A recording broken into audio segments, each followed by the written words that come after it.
మైసూరు శ్రీ చాముండేశ్వరి ఆలయం తర్వాత బహు ప్రాచుర్యం పొందిన ఆలయం బెంగళూరులోని శ్రీ చాముండేశ్వరి ఆలయం.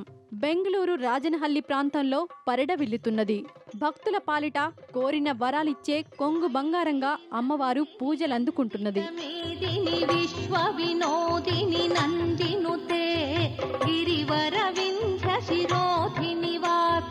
విష్ణు విలాసిని జిష్ణునుతే భగవతి హేషితి కంఠ కుటుంబిని భూరి కుటుంబిని భూరి కృతే జయ జయ హే మహిషాసురమర్దిని రమ్యకపర్దిని శైలసుతే.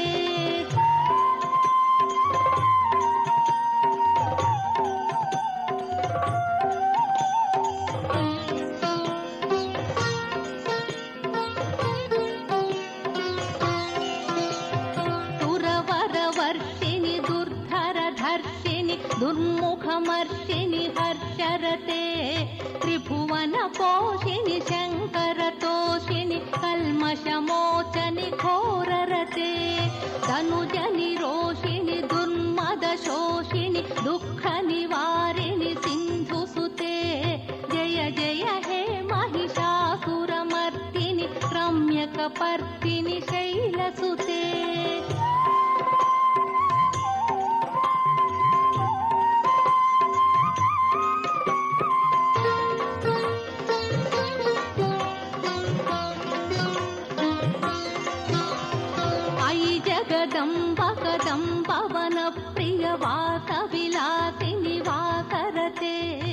అసుర సంహారం కోసం అమ్మవారు దాల్చిన అవతారమే చాముండి.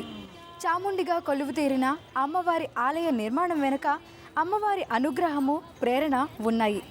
అందురాలైన ఒక భక్తురాలికి అమ్మవారు కలలో కనిపించి తనకొక ఆలయాన్ని నిర్మించమని ఆదేశమిచ్చారట. అమ్మవారికి ఆలయాన్ని నిర్మించిన తర్వాత అందురాలైన భక్తురాలికి కంటి చూపు ప్రాప్తించిందట. అంతటి మహిమగల అమ్మవారి అంతరాలయం ఇదే. రండి దర్శిద్దాం. ఒక ధనవంతురాలైన అందభక్తురాలికి అమ్మవారి అనుగ్రహం లభించింది. 100 ఎకరాల భూమి కలిగిన ఆ భక్తురాలు తన స్వస్థలంలో ఒక ఆలయం నిర్మించింది. 2 కన్నులు సక్రమంగా పనిచేసే వారికే అమ్మవారి దర్శన భాగ్యం లభించదు. అలాంటిది ఒక అంధురాలికి స్వప్నంలో సాక్షాత్కరించి ఆలయం నిర్మించమని అన్నదంటే అమ్మవారి మహిమలకు ఇంతకన్నా ఏ తార్కాణం కావాలి? ఆలయం నిర్మించమని అనుజ్ఞ ఇవ్వడం, నిర్మాణం తర్వాత చూపు ప్రసాదించడం తన పూర్వజన్మ సుకృతంగా భావిస్తున్నారు ఆలయ నిర్మాత. అయితే తన పేరు, వివరాలు తెలిపి ఆడంబరాలకు పోవడం ఇష్టం లేదని వారి ఉదార గుణాన్ని చాటుకున్నారు.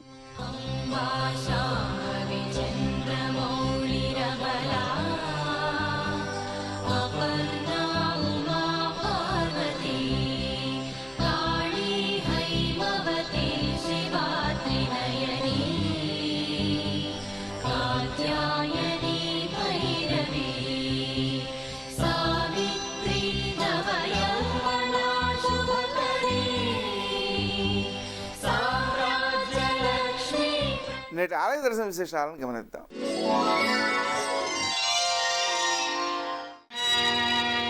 నమో వెంకటేశ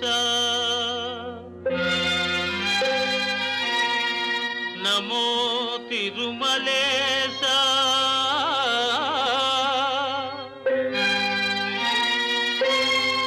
నమస్తే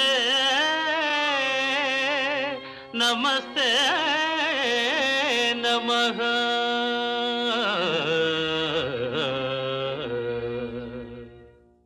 కలియుగ దైవం వెంకటేశ్వర స్వామి ఆలయాలలో పురాతన పురాణ ప్రసిద్ధమైనది అప్పనపల్లి శ్రీ బాలబాలాజీ దేవస్థానం.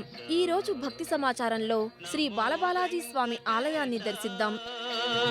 నమో తిరుమలేశ మహానందమాయే ఓ మహాదేవ దేవా మహానందమాయే ఓ మహాదేవ దేవా నమో వెంకటేశ నమో తిరుమలేశ.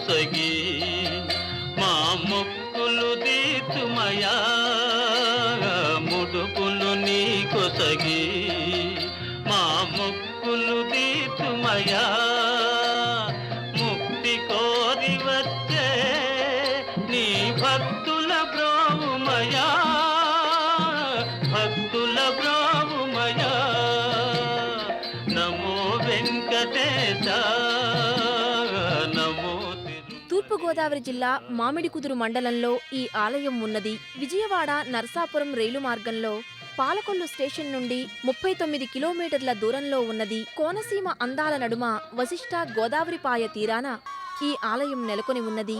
ఆలయ గోపురం పైన శ్రీరాముడు, శ్రీకృష్ణుడు మొదలగు దేవతామూర్తులు, పురాణ ఘట్టాలను వివరించే శిల్పాలు అందంగా మలచబడ్డాయి. పలు వర్ణాలలో అందంగా మలచబడిన ఈ శిల్పకళాకృతులు సందర్శకులను ఆకర్షిస్తూ వారిలో భక్తి భావనను పెంపొందిస్తాయి.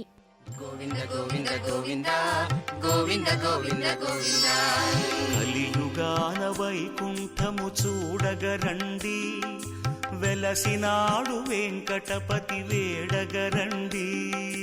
కలియుగాన వైకుంఠము చూడగరండి, వెలసినాడు వెంకటపతి వేడగరండి. ఆర్తులనెపుడాదుకొను దివ్యధామము, సప్తగిరులపైనున్న పుణ్యక్షేత్రము. కలియుగాన వైకుంఠము చూడగరండి, వెలసినాడు వెంకటపతి వేడగరండి.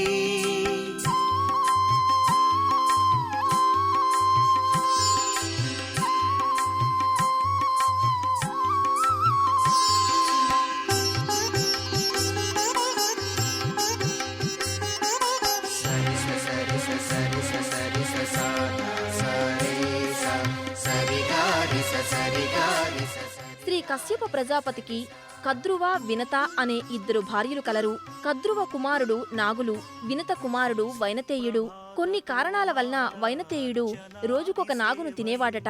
శంఖచారుడు అనే నాగును కాపాడుటకు జీమూత వాహనుడు అనే విద్యాధర చక్రవర్తి బలయ్యాడు. జీమూత వాహనుడు దేహార్పణ ఫలించిన ప్రదేశమైనందున అర్ఫనఫలి అనే పేరు వచ్చింది.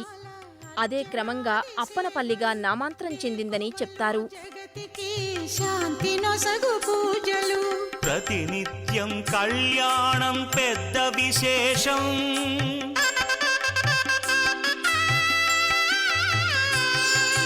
ప్రతినిత్యం కళ్యాణం పెద్ద విశేషం. చేయించే భక్తులకు ఎంతో సౌభాగ్యం. కలియుగాన వైకుంఠము చూడగరండి, వెలసినాడు వెంకటపతి వేడగరండి.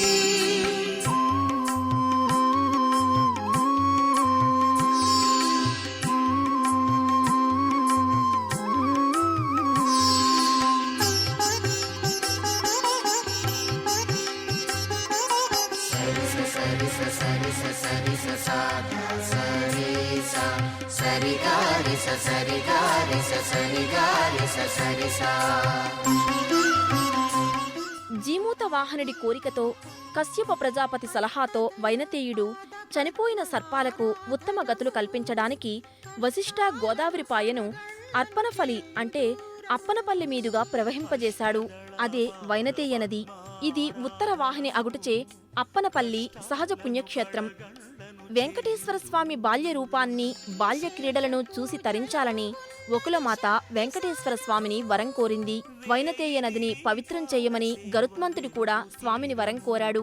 వకులమాతకు గరుత్మంతుడికి వరాలు నొసగి వెంకటేశ్వర స్వామి సరైన సమయం కోసం వేచి ఉండగా స్వామి సంకల్పంతో అప్పన్నపల్లి మొల్లేటి మునయ్య మంగమ్మ దంపతులకు రామస్వామి గారు జన్మించారు.